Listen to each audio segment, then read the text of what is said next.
Paisley, a self-standing, canny, independent town, existing in the shadow of the neighbouring giant 6 miles to the east, but determined to pursue its own merry way. As with the town, so with the football team. Survivors against the odds from living in the pockets of Rangers and Celtic for 115 years, and still on every alternate Saturday, the focus of Sporting Paisley's activity, with the feet scurrying along Love Street to see their beloved buddies.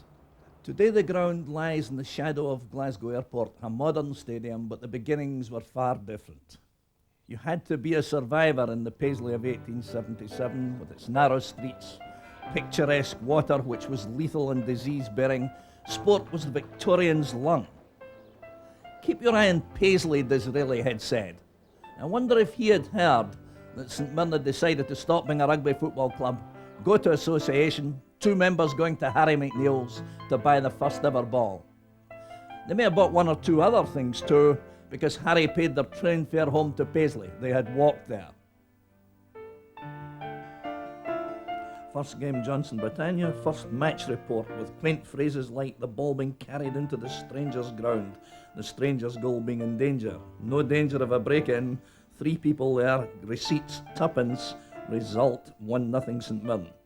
More important games lay ahead. The County Cup, second only in those days to the Scottish, fiercely competed for, teams in Thornliebank, Greenock, Port Glasgow, and well worth the fighting for too, and well worth the winning. A handsome trophy, and the Buddies were the first to get their hands on it in 1882-83. They had opposition at home too, the formidable Abercorn side of Paisley, whose local derbies with St Mirren gave such a flavour to the first years of football in the town. The game was becoming ever more sophisticated. St Mirren moved from Short Ridge to Greenhill to Westmarch, where they built a fine new cricket-style pavilion with running water, dressing rooms and all mud coins. By this time, Saints players were making a name for themselves. Richard Hunter, fullback, capped against Ireland. James Daddy Dunlop, marvellous inside left, for whom a tremendous international career seemed in prospect. Johnny Patterson, captain, a man of very high standards, who once in exasperation told his goalkeeper, one Drinnan, to give up the goalkeeping and join a flute band, where presumably might have been a better player. Andrew Brown, high school centre-half from Kilmarnock and later the club's general manager. John Taylor, who went to Everton and pleased the fans, but's career was cut short when he was struck in the larynx by a ball. And Davy Crawford, thrice-capped full-back, who was described rather obliquely as an artistic kicker. In 1890, the Scottish League was formed. St Mirren were founder members, as indeed were their old Paisley rivals Abercorn, and in the first season, Abercorn did rather better. Today, St Mirren are one of the only 5 survivors of that original band of league clubs. In the New Year's Day game of 1892, James Dunlop fell on a piece of glass, tetanus set in and he died. A great talent was lost to the club and the game.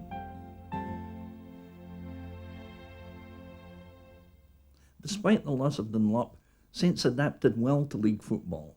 By 1893 they were third in the league, undoubtedly the predominant side in Paisley. Abercorn had started a slide from which they were never really to recover. Saints' success meant that they had outgrown Westmarch, and they moved to their present home, Love Street, to a ground built in the site of the old industrial school, a great gaunt Victorian building. James K. Horsburgh, president of the club and owner of a paper mill at Linwood, gave many players jobs who would otherwise have become professionals in England. But professionalism was on its way. When it came in Scotland in 1893, Saints embraced it, Abercorn were more tepid about it, and the result was that the other Paisley side slid slowly down to the second division and eventual oblivion. The main publication on Scottish football of the day, Scottish Sport, gave it as its opinion that St Mirren had been interested in the decline of Abercorn. The Saints denied this, and there were two schools of opinion in the town, one thinking that football would dwindle and die in the absence of a viable local rivalry, the other thinking that in the town of Paisley there was room really for only one side. That side was St Mirren, seen here in an early Scottish League game against Clyde at Barrowfield, with no nets and shin-length shorts. With the dawn of the new century, Saints became more recognisable. Strips assumed something of modern proportions. The club became a limited company. Love Street was bought. It was a time of comparative success. A new pavilion was built at Love Street. But sometimes the headlines were for the wrong reasons. A referee leaving Love Street after a match had his cab pelted as he drove to Gilmour Street. The SFA reacted angrily and fined the club the then massive total of £50. The committee decided that players on training nights could be regaled with Bovril and biscuits. Bovril helped athletes, it helped cyclists.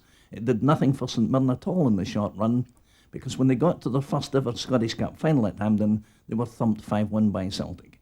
If you look at the Celtic forward line, Bennett, McMenemy, Quinn, Summers and Hamilton, it's easy to understand why. An all-time great forward line.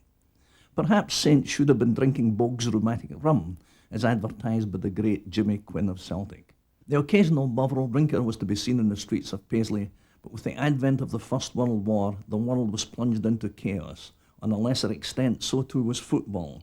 It became a case of find any 11 players you could and stick them out on the field. Like every other Scottish club, St Mirren used guest players from Scotland and also from south of the border, and in 1919 they matched the men to the moment when they won a national trophy. At Parkhead they defeated Hearts convincingly enough 3-0 in the final, although they needed extra time to do it. They had a makeshift team, 7 men still in the forces. Sutherland scored the first goal, Hodges got the second, and before the end, Sutherland had scored the third. St Mirren hold 2 trophies for this win, oddly enough. The Victory Cup Shield, because the trophy itself was not ready, and indeed it was some years before St Mirren took possession of it. But eventually it too landed in the cupboard at Love Street. However, the euphoria was not to last. The following year St Mirren were in deep trouble in the league, finishing bottom, and were only saved from relegation by the fact that there was then no automatic promotion and relegation. They had invested in the ground too. The new stand was taking shape at Greater Love Street. The following year was better, a respectable 8th, due in no small measure to the feats of Donkey Walker, who scored 45 league goals, then and for some time afterwards, a record. Following this, St Mirren were